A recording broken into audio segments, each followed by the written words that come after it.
Assalamualaikum warahmatullahi wabarakatuh. Saya Dea Amalia Solihah dari kelas 3 PAUD B. Kali ini saya akan menjelaskan sebuah film dan merekomendasikan film yang berhubungan dengan pendidikan yang saya kutip dari film Rudy Habibie.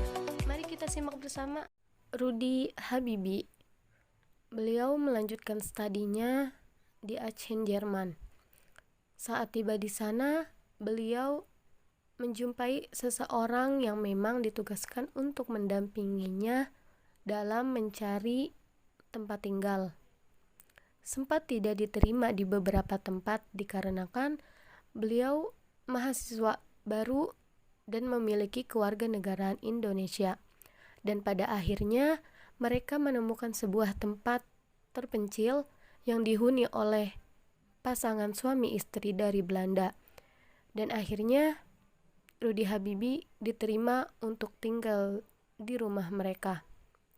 Namun tempat yang diberikan oleh pasangan tersebut bisa dikatakan tidak layak pakai dikarenakan tempat tersebut sangat kumuh, kotor, bahkan berantakan.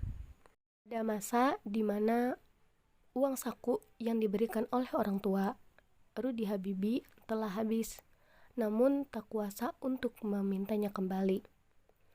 Rudy Habibie hanya bisa menahan rasa lapar, rasa haus dengan melihat seseorang di sekitarnya.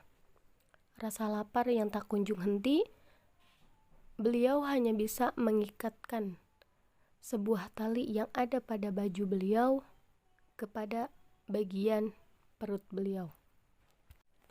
Hari demi hari dilalui, tiba saatnya ujian sekolah yang diwajibkan untuk diikuti oleh seluruh mahasiswa, dan Rudy Habibie pun orang yang pertama yang mengumpulkan di dalam ruangan tersebut tanpa menghiraukan peserta yang lainnya.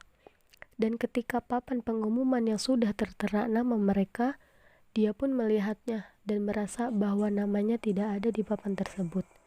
Rasa kecewa, rasa sedih yang dirasakannya, ia merasa gagal dalam belajar dan hampir menyerah, tetapi ada teman yang menguatkan dan meminta untuk melihat kembali namanya, dan ternyata ia menjadi sang juara.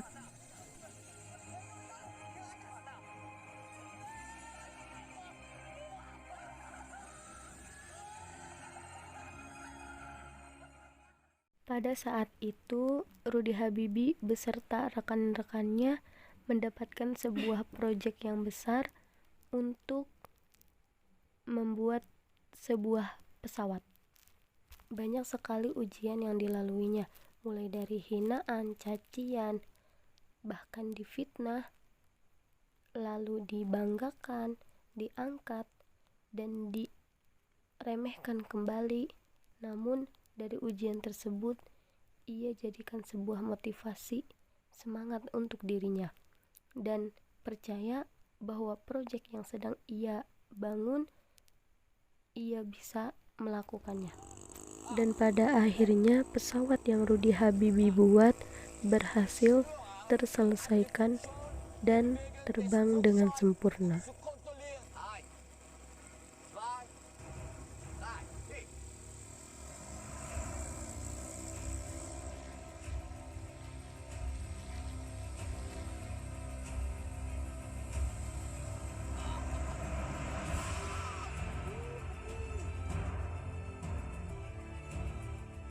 Selain bersekolah di sana, ia juga mengikuti sebuah organisasi yang bernama PPI, Perhimpunan Pelajar Indonesia, yang mencakup seluruh mahasiswa Indonesia yang memang belajar di universitas tersebut, yang pada akhirnya ia dicalonkan sebagai salah satu ketua dari komunitas PPI tersebut.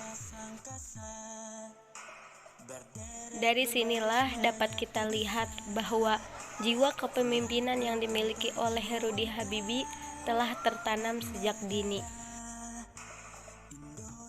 yang pada akhirnya pemilihan calon ketua komunitas PPI tersebut dibenangkan oleh Baharudin Yusuf Habibie.